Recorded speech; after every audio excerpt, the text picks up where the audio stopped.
అందరికీ నమస్కారం. చాలామంది మునులు ఋషులు కాలజ్ఞానం చెప్పారు, కానీ బ్రహ్మం గారి కాలజ్ఞానం ఒక ప్రత్యేకమైనది. బ్రహ్మం గారి చెప్పిన చాలా విషయాలను ఇప్పటి వరకు జరుగుతూనే వచ్చాయి. ఈ 2025 సంవత్సరంలో బ్రహ్మం గారి కాలజ్ఞానం ప్రకారం ఖచ్చితంగా జరగబోయేది ఏంటో తెలిస్తే మీరు ఆశ్చర్యపోతారు. భయభ్రాంతులకు గురి చేసేటటువంటి అనేక అంశాలు కాలజ్ఞానం ప్రకారం రాబోయే రోజుల్లో జరుగుతున్నాయని చెప్పే మీరు ఖచ్చితంగా వణికిపోయేటటువంటి పరిస్థితి ఎదురవుతుంది. ఇప్పటికీ పోతులూరు వీరబ్రహ్మేంద్ర స్వామి గారి కాలజ్ఞానం ప్రకారం అనేక అంశాలు నిజమయ్యాయి. నేటికి ప్రపంచంలో ఎక్కడ ఏ మూల ఎలాంటి వైపరీత్యం ఏదైనా సరే, ఎలాంటి కొత్త కొత్త ఆవిష్కరణలు జరిగినా సరే వాటి గురించి ప్రస్తావన బ్రహ్మం గారి కాలజ్ఞానంలో ఉంది. అయితే ఇప్పటి వరకు జరిగిన అంశాలతో పాటు అసలు బ్రహ్మం గారి కాలజ్ఞానం ప్రకారం 2025లో ఎలాంటి విధ్వంసాలు జరగబోతున్నాయి, అసలు కాలజ్ఞానంలో ఏమి రాసి ఉంది, అలాగే కాలజ్ఞానం ప్రకారం 2025లో ఏం జరుగుతుందో ఇలాంటి అంశాల గురించి పూర్తి వివరాలు ఇప్పుడు ఈ వీడియోలో తెలుసుకుందాం. అంతకన్నా ముందు వీడియోని లైక్ చేసి ఓం నమశివాయ అని కామెంట్ చేయండి. బ్రహ్మం గారు కర్నూలు జిల్లాలో బనగానపల్లెలో పశువుల కాపరిగా ఉండేవారు. ఆయన పశువులు కాస్తూ వెళ్ళి రవ్వలకొండ అనే ప్రాంతంలో పశువులన్నిటినీ, అది కూడా ఒక కొండపైన, కొండ మీద ఉన్నటువంటి గుహలో కూర్చొని బ్రహ్మం గారు కాలజ్ఞానం రాశారు అని చరిత్ర చెబుతుంది. అందుకే అక్కడ ఉన్నటువంటి కొండలని బ్రహ్మం గారి కొండలే అని పిలుస్తూ ఉంటారు. బ్రహ్మం గారి భవిష్యత్తులో జరగబోయేటటువంటి అనేక అంశాల గురించి ముందుగానే తన ఆత్మజ్ఞానంతో దర్శించి తాళపత్ర గ్రంథాలలో రచించారు. ఆయన రాసినటువంటి కాలజ్ఞానాన్ని బ్రహ్మం గారు దాని మీద ఒక చింత చెట్టు నాటారని అక్కడ ప్రజలు చెప్పారు. బ్రహ్మం గారి కాలజ్ఞానంలో ఇప్పటి వరకు మనకు తెలిసినటువంటి అంశాలు కూడా చాలా తక్కువ.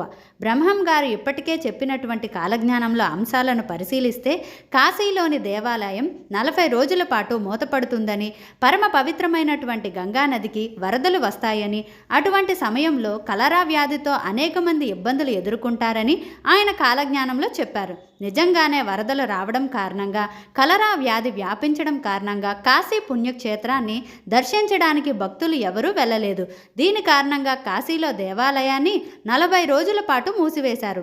రాజుల పాలన నశిస్తాయని బ్రహ్మం గారు తన కాలజ్ఞానంలో వెల్లడించారు. మన భారతదేశంలో రాచరిక వ్యవస్థ లేదు, ఇప్పుడు అంతా ప్రజాస్వామ్య వ్యవస్థే ఆచరిస్తున్నారని చెప్పారు. కరోనా మొదలుకొని ప్రపంచాన్ని ఎన్నో రకాల వైరస్లు ఎప్పుడూ గడగడలాడిస్తూనే ఉన్నాయి.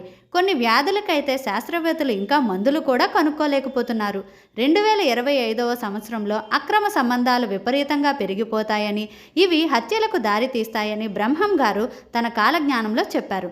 అలాగే ఏ వ్యక్తి కూడా 20 సంవత్సరాల కంటే ఎక్కువ కాలం జీవించి ఉండరు అని చెప్పారు. కులమత భేదాలు నశిస్తాయని చెప్పారు.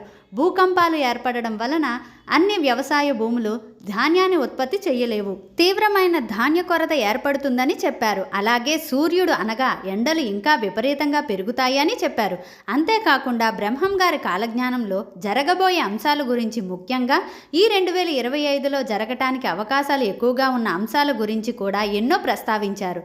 రాబోయే రోజుల్లో కృష్ణానది కనకదుర్గమ్మ అమ్మవారి ముక్కుపొడుకున అంటుకుంటుందని, జల ప్రళయం ఏర్పడి భూకంపం వచ్చే అవకాశాలు ఉన్నాయని చెప్పారు. దీని కారణంగా నాగార్జున సాగర్ డ్యామ్ డ్యామేజ్ పడితే ఇలాంటి విపత్తు జరిగే కృష్ణానది ఇంద్రకీలాద్రి తాకే ఛాన్స్ ఉంది. అంతేకాదు కృష్ణానది ఈ మధ్యలో బంగారు రథం పుడుతుంది అని, అది చూసిన వారికి దాని యొక్క కాంతి వలన కళ్ళు కనిపించకుండా పోతాయి అని బ్రహ్మం గారు తన కాలజ్ఞానంలో వెల్లడించారు. నిద్రపోకుండా రోగాల బారిన పడి జనాలు మరణిస్తారని చెప్పారు. గోదావరి నదుల మధ్య ఆవులు గుంపులు గుంపులుగా కూడా చస్తాయని బ్రహ్మం గారు చెప్పి ఉన్నారు.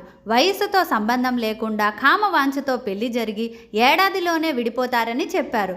సూర్యమండలం నుంచి మంట రూపంలో శబ్దం వినపడుతుంది. 2025 నాటికి ఆకాశంలో కొత్త నక్షత్రం ఉద్భవిస్తుందని తమ కాలజ్ఞానంలో చెప్పారు. నీటి అందు చేపలు తాము చనిపోయాము అను తలిచి బయటికి వస్తాయని చెప్పారు. విచిత్రమైన ఈత చెట్టు ఒకటి పుట్టి రాత్రి నిద్రపోతుంది, పగలు మళ్ళీ లేచి నిలబడుతుంది. ఇలా 8 సంవత్సరాలు జరిగిన తర్వాత చెట్టు నశిస్తుంది. దేశంలో తీవ్రమైన కరువు ఏర్పడుతుంది.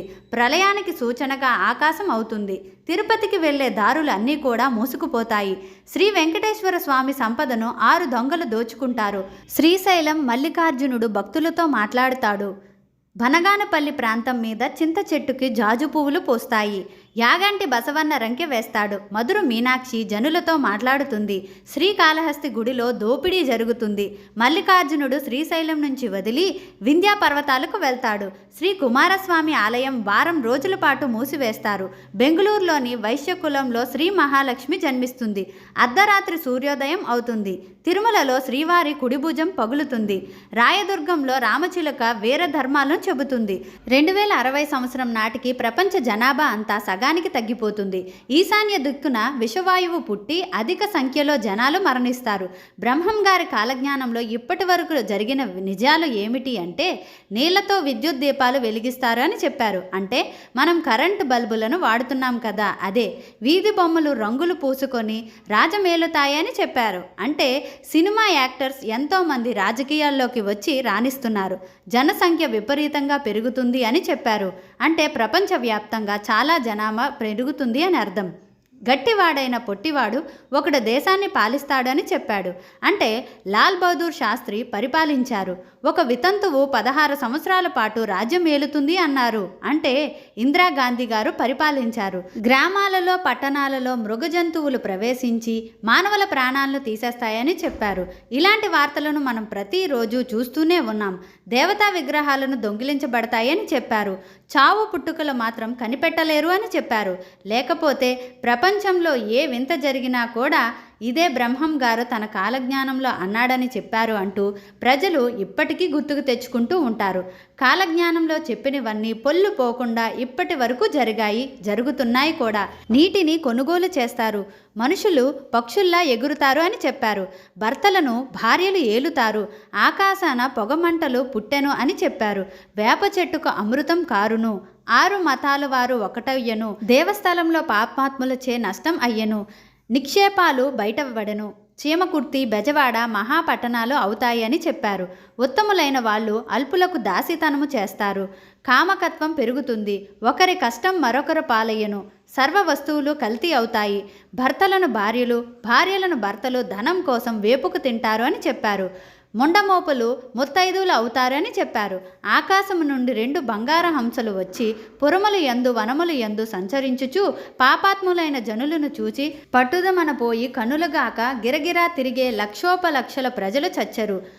ఇంద్రధనస్సు తూర్పు నుంచి పడమర దిక్కు వరకు ఆకాశమునందున వెడల్పుగా చంగాని కోక పట్టినట్టు కనిపించెను. భారతదేశంలో విదేశీయులు పాలిస్తారు. ఉత్తర దేశాన మహాత్ముడు జన్మించి సత్యహింసలను బోధిస్తాడు. మాచర్ల రాజులు మాధవతి కారణంగా సమస్తము సమసిపోదురు. నానాటికి వింతలు పుట్టెను. ఇప్పటికీ అనేక పాపాల ఫలితంగా ప్రకృతి విపరీతం మారిపోతుంది. ఈ మధ్యకాలంలో అధిక ఉష్ణోగ్రతలు అధిక వర్షపాతం చూస్తున్నాము. ఎప్పుడూ లేని విధంగా ప్రకృతి మనిషి మీద పగ పట్టిందా అన్న విధంగా అనేక విషయాలు జరుగుతున్నాయి. అనేక వ్యాధులు మనుషులను ఇబ్బంది పెడుతున్నాయి. డాక్టర్లు ఎన్ని ప్రయోగాలు చేసినా కొన్ని వ్యాధులకు మందులు అనేవి పరిష్కార మార్గాలు అనేవి కనిపెట్టలేకపోతున్నారు. ప్రకృతి వైపరీత్యాలు రోజుల్లో మరింత పెరిగే అవకాశాలు ఉన్నాయి. మనుషుల్లో కోపం పెరుగుతుంది. వావి వరసలు మర్చిపోయి ఒకరితో ఒకరు అక్రమ సంబంధాలు పెట్టుకోవడం, ఒకరిని ఒకరు చంపుకోవడం లాంటి వైపరీత్యాలను చూడబోతున్నాం. ఇవన్నీ కూడా బ్రహ్మం గారు చెప్పిన ఇప్పటి వరకు జరిగినటువంటి జరగబోయే అంశాల గురించి బయటపడక తప్పదు. ఈ వీడియో గనక మీకు నచ్చినట్లయితే లైక్ చేసి మీ ఫ్రెండ్స్కి షేర్ చేయండి. అలాగే మా కొత్త వీడియోస్ మీకు వెంటనే చేరాలి అంటే ఛానల్ని సబ్స్క్రైబ్ చేసుకొని పక్కనే ఉన్నటువంటి బెల్ ఐకాన్ని ప్రెస్ చేయండి. ధన్యవాదాలు.